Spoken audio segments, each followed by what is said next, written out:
যা করার তাড়াতাড়ি করেন, আমার হাতে বেশি সময় নেই, আমার আবার অন্য জায়গায় কাস্টমার আছে। আরে বসো বসো, যে কাজের জন্য আসছো সে কাজ অবশ্যই হবে।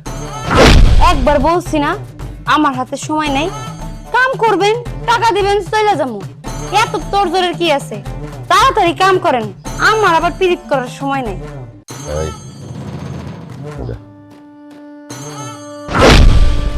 এবার বলো তুমি এই লাইনে কিভাবে আসলা? ওই মিয়া, এই কথা শোনার লেগে এখানে নিয়ে আইছেন নাকি কাম করবার লেগে নিয়ে আইছেন? তাড়াতাড়ি কাম করবেন, আপনারে কইছি না আলগা পিরিত করার সময় নেই, আমার বাইরে কাস্টমার একটা বয়ে রয়েছে। না না, আসলে কি আমার কাছে যেসব মেয়েরা আসে তাদের সম্পর্কে আগে জানি, তারপরে তাদের সাথে আমি কাজ করি। দূর মিয়া, অন্য মায়াগুলোকে আমার তুলনা দিলে হইব? আমি তো আমি, আমার ভাই এই ফাঁকনা ফাঁসার পাওয়ার সময় নাই। যে কাম করতে লয়ে আইছেন এই কাম করেন, নাইলে কিন্তু আমি চলে যাবো। বুঝছি তোমার কি দিতে হইব। এই নাও বকশিস, তুমি আমারে খুশি করবা, তোমার অনেক টাকা দিবে। কিন্তু তুমি এই লাইনে কেমনে আইলা এইটা আমারে কও। এত টাকা আপনার কাছে, যেহেতু আপনি টাকা দিছেন আমার কইতে কোনো সমস্যা নাই, শুনেন তাইলে। তরে আমি সাপ সাপ করে দিতাছি, কোত্থেকে আনবি কিভাবে আনবি সেইটা আমার দেখার দরকার নাই। আমার খালি টাকা চাই, আমার টাকা এনে দিবি, এটাই আবার শেষ কথা। পারুম না, প্রতিদিন দেহ ব্যবসা করে তোর জন্য টাকা আনতে আর পারুম না। আমি প্রতিদিন দেহ ব্যবসা করে তোর জন্য টাকা আনি, আর সেই টাকা দিয়ে তুই জুয়া খেলোস। তুই দেহ ব্যবসা করে টাকা আনবি না তোর বাপের বাড়িতে টাকা আনবি সেইটা আমার দেখানোর বিষয় নাই। আমার তো শুধু টাকা দরকার, টাকা। দেখো, বাপের বাড়ি থেকে সবকিছু বিক্রি করে তোমার টাকা এনে দিছি, আর সেই টাকা দিয়ে তুমি জুয়া খেলে টাকাগুলো উড়াই দিছো। আর এখন আমার দেহর দিকে নজর দিছো। আমার এই দেহ আর শিয়াল কুত্তা দিয়ে খাওয়াইতে পারুম না। পারবি? তোর শরীর তুই শিয়াল কুত্তা দিয়ে খাওয়াবি নাকি জাদুঘরে সাজায় রাখবি সেইটা আমার দেখার দরকার নাই। আমি এখন দোকানে যাইতাছি, ফিরে আইসা যেন দেখি টাকার ম্যানেজ করার লাগে কাস্টমারের কাছে গেছস, আইলে খবর আছে। আমি পড়ছি যত জ্বালায়, আমার এত জ্বালান জ্বালায়, আমার তো মরে যাওয়া উচিত। আল্লাহ, তুমি আমার এই নরক থেকে জ্ঞান নিতেছো না। শুনলেন তো একজন বিবাহিত পতিতার গল্প। জানেন, আমাদের দুইজনের একটা সুখের সংসার ছিল। আমরা দুইজন হাসি তামসা করে জীবন পার করতেছিলাম, কিন্তু টাকা পয়সার অভাব থাকলেও ভালোবাসার কোনো কমতি ছিল না। হঠাৎ করে একদিন বন্ধুকে পাল্লায় পইরা ও জুয়া খেলা শুরু করে, মদ খাওয়া শুরু করে।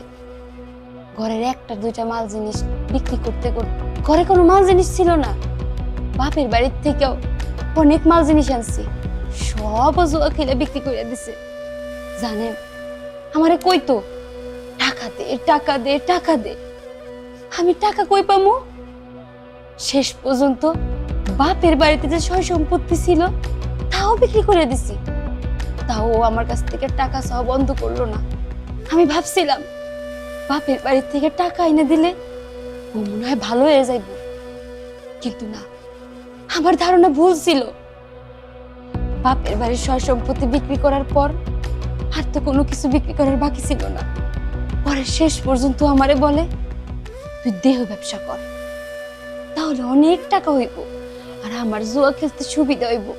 আমি কই না, আমি এই কাজ করতে পারুম না, আমি তোমার বউ, আমারে দিয়ে তুমি এই কাজ করাবে কেন?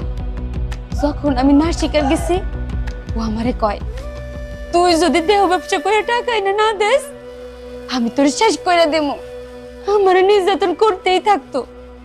শেষ পর্যন্ত আমি নির্যাতন সহ্য করতে না পাইরা আমি হইলাম পতিতা। আমারে পতিতা হইতেই হইল। শুনলেন তো আমার জীবনের গল্প।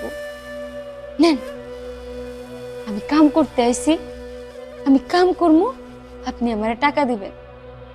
বেশি সময় নিয়েন না, বাড়িতে যদি টাকা নিয়ে না যাই তাইলে ও আমার আরো নির্যাতন করবো। তাড়াতাড়ি চলেন। মা, আমি পেয়ে গেছি 5 বছরের সাধনার ফল। আমি প্রতিদিন একটি করে মেয়ে নিয়ে আসতাম আমার বাসায়। আমি কারো গল্পের সাথে আমার গল্পের মিল করতে পারি, কিন্তু মা, তোমার যে জীবনের গল্পটা আমাকে শুনিয়েছে, আমি পেয়ে গেছি এই গল্পটি, যে গল্প দিয়ে আমি একটা ভালো সিনেমা তৈরি করতে পারবো। আমাদের এই সুশীল সমাজের বিবেকবান মানুষের চোখে আঙুল দিয়ে দেখিয়ে দিতে চাই জুয়া ও মাদক দ্রব্য আমাদের সমাজকে কোথায় নিয়ে গেছে। তাই ভাবছি আমি তোমার জীবনের গল্প দিয়ে একটি সিনেমা তৈরি করব। যাও মা, তুমি ঘরে ফিরে যাও। আজকের পর থেকে তোমার হাজবেন্ড তোমার গায়ে কখনো হাত দেবে না, এমনকি ফুলের টোকাও দিবে না। আপনি সত্যি কইতেছেন? আমার উপর আর নির্যাতন হইব না? জানেন, আমি এই দিনের আশায় ছিলাম যে আমার উপর আর নির্যাতন হইব না। আপনি আমার যে উপকারটা করলেন, এর জন্য সারাটা জীবন আমি আপনার পার করে পড়ে থাকবো। ঠিক আছে মা, তুমি আমার মেয়ে, আজ থেকে তুমি আমার মেয়ে। যাও, তোমার কোনো সমস্যা হলে আমাকে স্মরণ করো। আসি, আসসালামু আলাইকুম। ভালো।